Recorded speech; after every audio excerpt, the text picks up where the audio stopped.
first he lost his monkey because they got the rights to the monkey. Now he lost his middle name, which was Frank, right?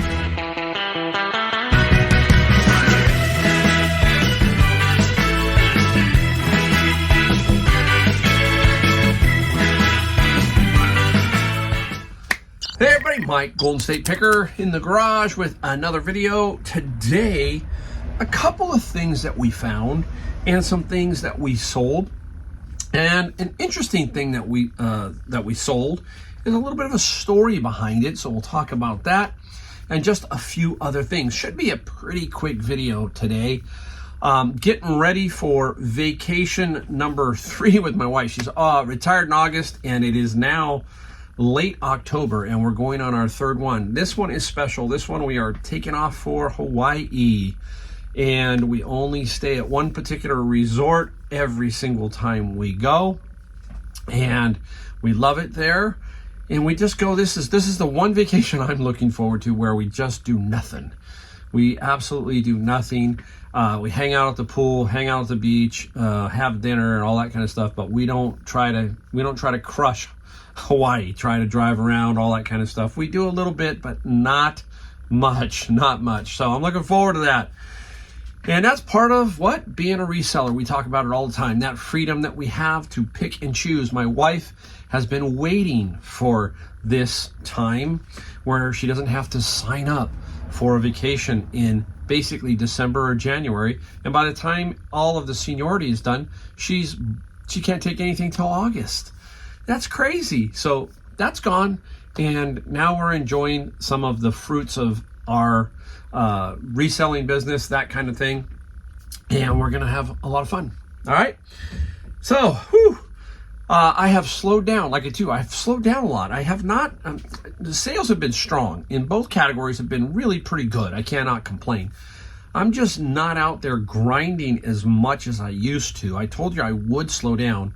I'm enjoying trying to find the right item. That's the key right now for me, is trying to find things that are definitely going to sell, passing up a lot of things that I might have taken a chance on just because, hey, it doesn't hit me right. So remember, the key phrase here is don't buy just to buy. And I'm keeping that in mind every time I go thrifting, every time I'm at a garage sale, all that kind of stuff. I'm really making sure, do I want to make this investment on this particular item? That's the way you can get in a lot of trouble, if you're just buying to buy because, hey, there's nothing out there, I just got to buy this thing, I'll sell. No, don't do that, guys. Try to be really cautious, okay, and buy really good stuff. All right. Woo! There you go. Quick intro. Now we're gonna get right into the main item here, okay? And we'll show you it, and we'll tell you the story behind it, because I don't want to just wait for it to go. I'll stick it right out in the front this time. I found this item. Here's what I found. Take a look at what I found. There you go. What is that? Right now, it's a bar stool, 29 inches high, and there's this monkey on it. And a lot of you are going to know who the monkey is, and some of you are not. Now, there is several monkeys out there. There's a monkey out there right now called Bathing Ape. That's really kind of a popular one. There's many designs for that. It's kind of strange. This one here is by the artist Paul Frank, okay? Now, who is Paul Frank?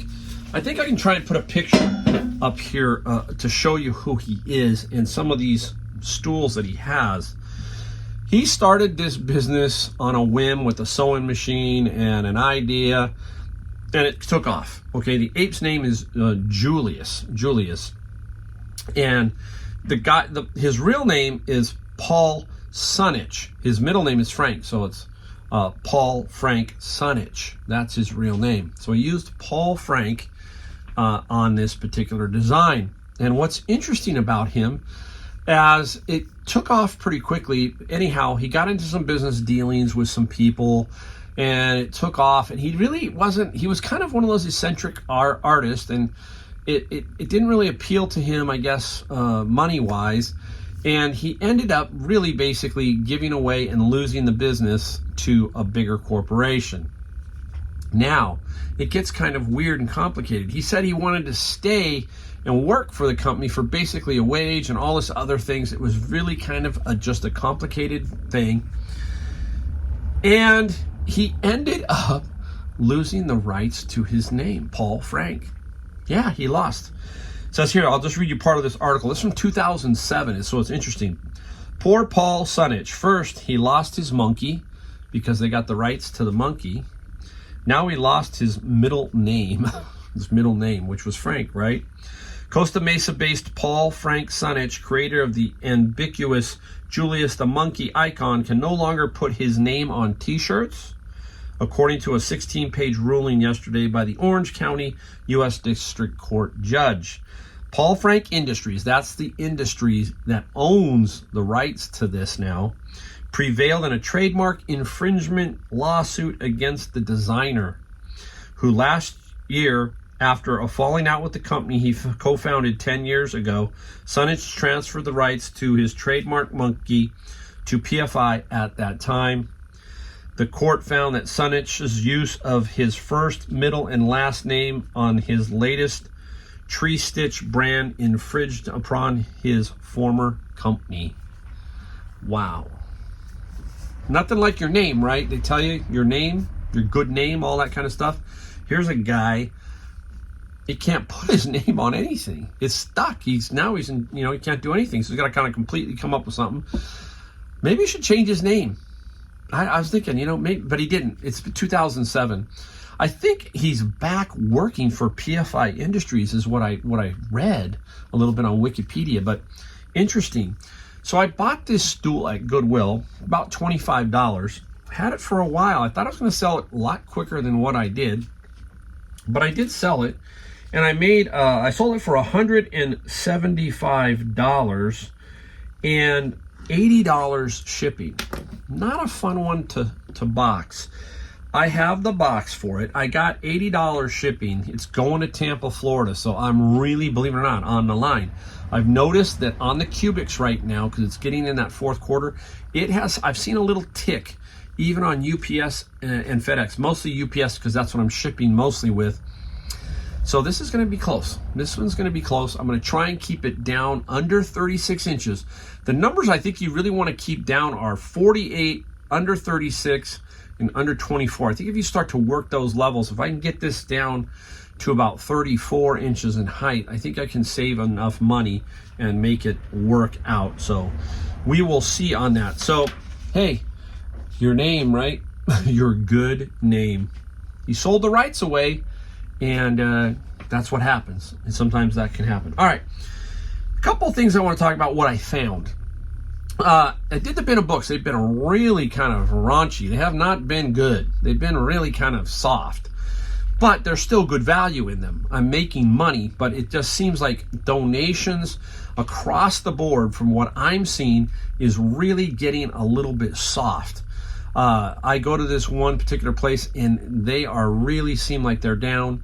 Savor seems to be very spotty. My friends who are doing a lot of Goodwill are seeing kind of the same trend. I don't know what that means. I don't know if it's inflation, just the time of year, not positive. But I did find something, and I want to show you again how you have to kind of just build the knowledge base. And this is the book I found. It's a TWA, an airline, and it's aircraft. Very interesting book. And it's just, kind of a history of the plane. I was at the flea market a couple months back, and I found a book that was similar to this, and it was a different airline. And I sold that book for about $100. So as soon as I saw that in the bin, the other one registered with me. So that knowledge that we talk about, and that's when I said it's got to have some value, and it does, between $50 and $100. So we'll see. The highest one up there right now, I think, was about $89. So I'll come under that and see what happens. It's interesting. There's a lot of old TWA pilots and stuff like that who would love to have this. One of my good friends in my golf club was a TWA pilot. So very, very interesting, that kind of stuff. All right, now, in the bin of books, I like to find stuff like this. You hear me talk about it. Here it is. This is, I found 4 book sets of American Girl, okay? They're 6-volume sets of the American Girl, and they're different years. This is Kit. Rebecca, Kaya, and then Kit again, okay? Now, I have 2 other ones that I found in the bins. So I'm going to take I have the 2 up, I'm gonna take that down, reshoot for 6. And I'm gonna make a nice 6 book set lot and hopefully make some good money. Christmas is coming up. So that's my thinking. Christmas is coming up and I'm not gonna give them away.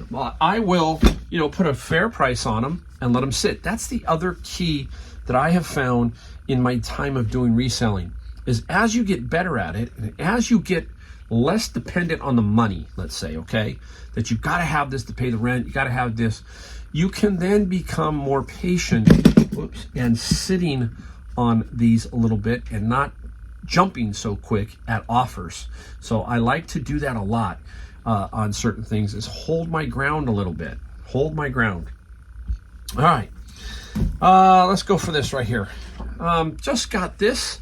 I had this for a little bit. I've sold stuff like this before. This is a Philippines like track jacket of some sort. And it's got the sun on the back. And I finally just took an offer on this because it was sitting around a little bit. And I got $25 for it. And what did I get for shipping? 10. So $10 shipping should be really good. It could fit in a flat rate envelope, that kind of thing. So I did good with that one. Didn't make a ton. I think I paid about $5 for it. So 5 into 25, still very, very solid. Out of the bin of books, this guy. This is Harley Davidson, a climber. Anything with Harley Davidson will generally do good. When I saw it, I thought I had about 30. You're kind of guessing, that's about $30. Nope. It only got 15 plus $5 shipping on eBay. Still, it's going to sell. And it's quick. That's how I roll with that kind of stuff. I'm gonna still make good money. All right, now I'm going to show you 2 items that are already boxed and gone because they were just too big, and I had to get them done. And I'm getting ready to go on vacation, so I got to get this stuff done. And it's weird how that works out when you go on vacation.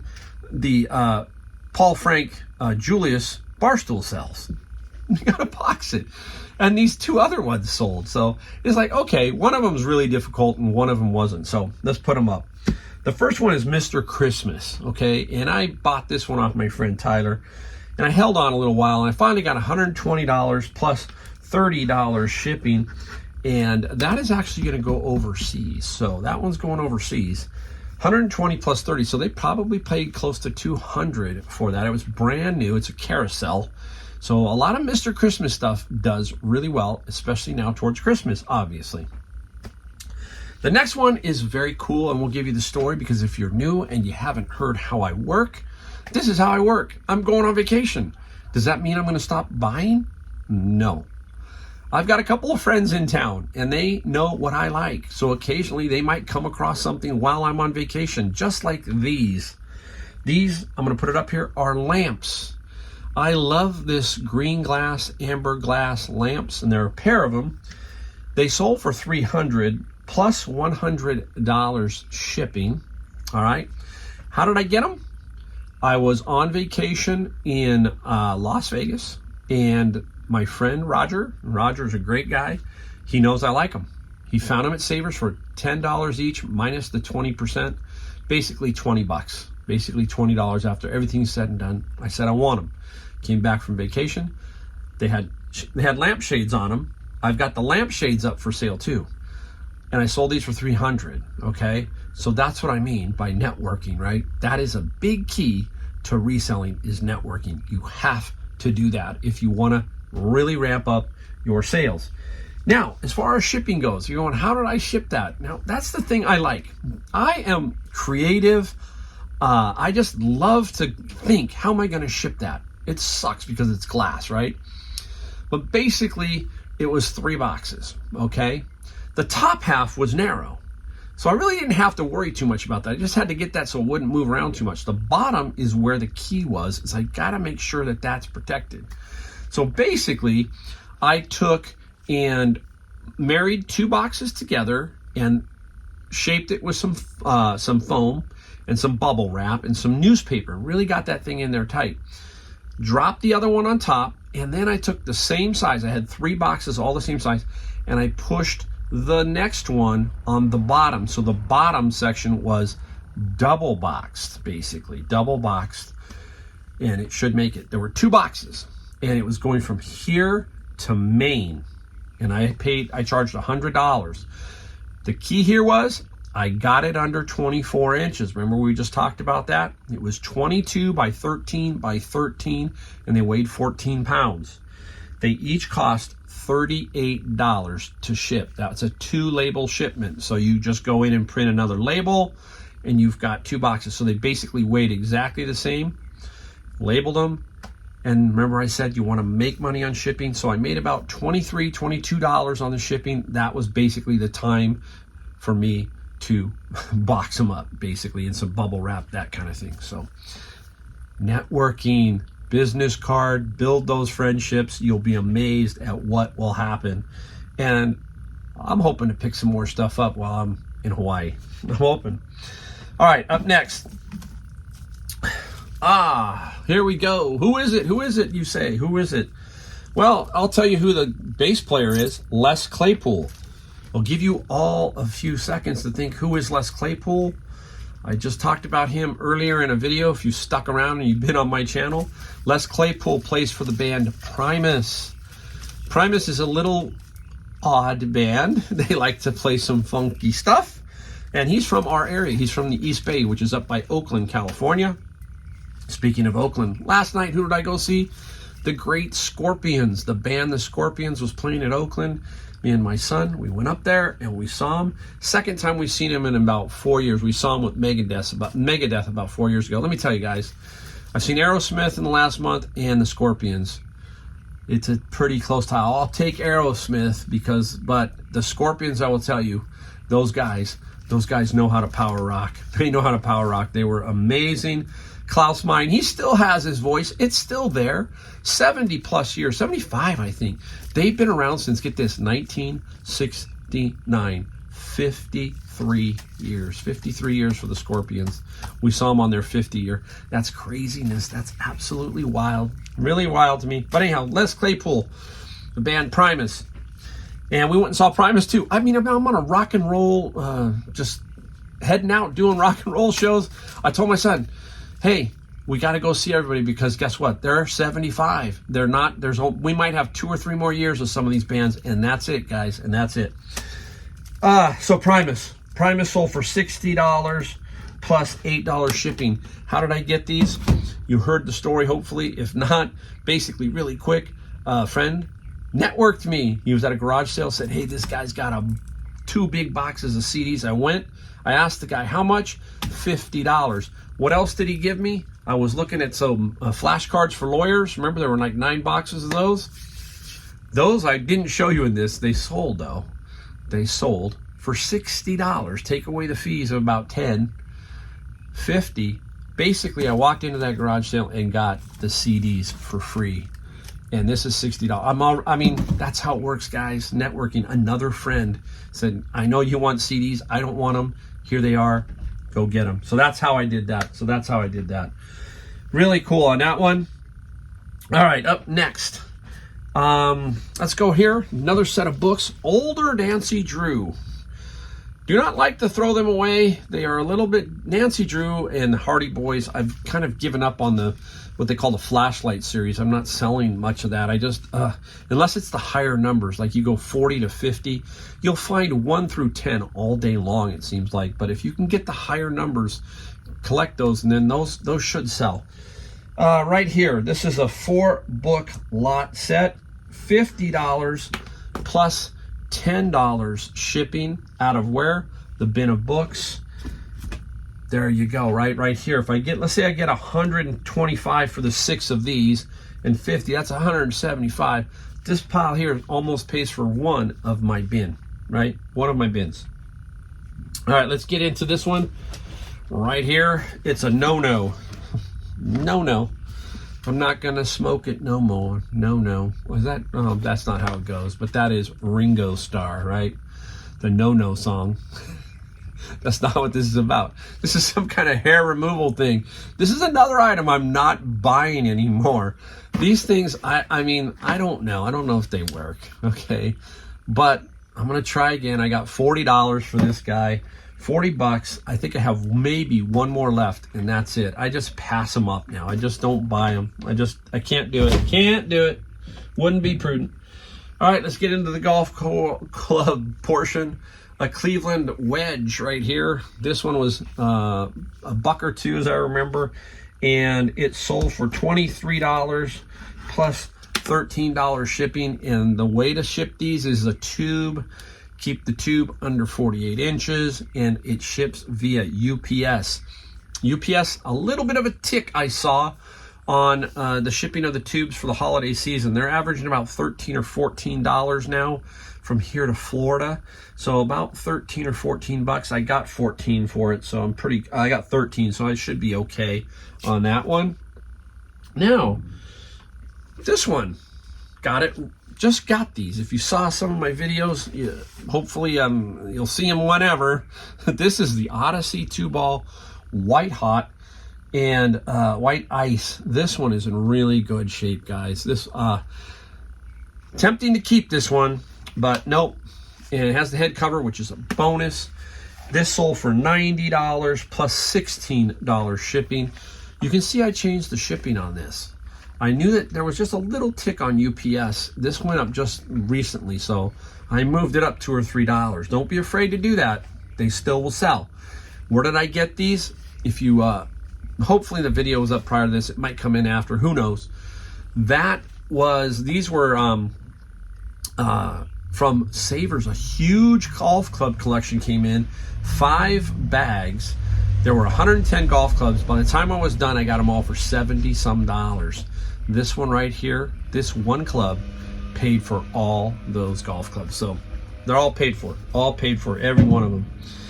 All right, we'll save one for last. We got one more here and another. Whoa, look out, the dryer's gonna start. What is it? It's a Reed & Barton. It is a beautiful little silverware chest by Reed & Barton. I have sold these before, so again, the knowledge, I knew what it was. Condition is everything.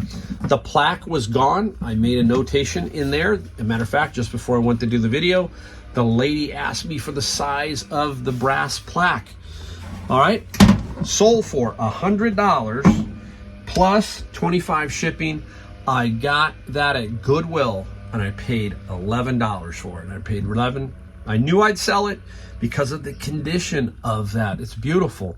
So keep your eye out for silverware chests, not just the silverware. Usually what's in here, Goodwill is sniped if there was, and it's going on their Goodwill shop site. That's where it's going. That's where it's going. I'm not getting it. All right, last one. This, I had to be careful here with this one because, sometimes what you got to do is I like to cite my item, especially if it's an older item. This was really old. This was out of a bin of books a long, long time ago. And it finally sold, but it took me a while to sell it. And I had to go, number one, make sure I knew where it was. I did. It was on the ground in my garage, and I had a little water issue during the winter, so I wanted to make sure that it didn't water damage the item. So before you accept an offer sometimes, make sure you check the item that there's not an issue with it, because there was an offer. You could then decline it and then make adjustments that way. But once you accept, then you got an issue. So make sure sometimes you cite the item if it's been around for a while to make sure you do not have an issue. And what I sold was a bunch of hot rod magazines, all right, 1970s. And what's so cool about that, and I'm going to tell you another story because that's what Mike does. Mike tells you stories. I had a Vega.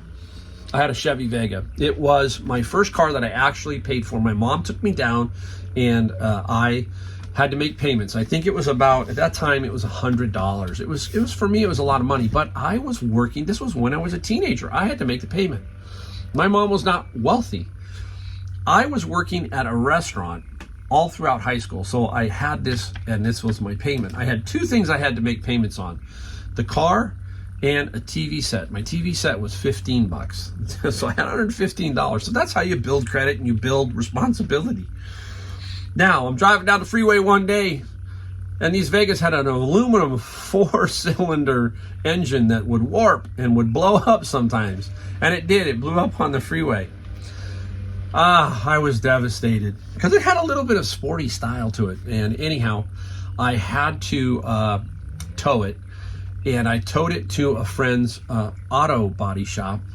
And I managed to convince my mom, as long as I paid for the stuff to do it, I wanted to put a V8 in my Vega. And I had a Hot Rod magazine, and then from that day, you could actually, there were articles how to put a V8 Vega in, how to put a V8 in a Vega in a Hot Rod magazine.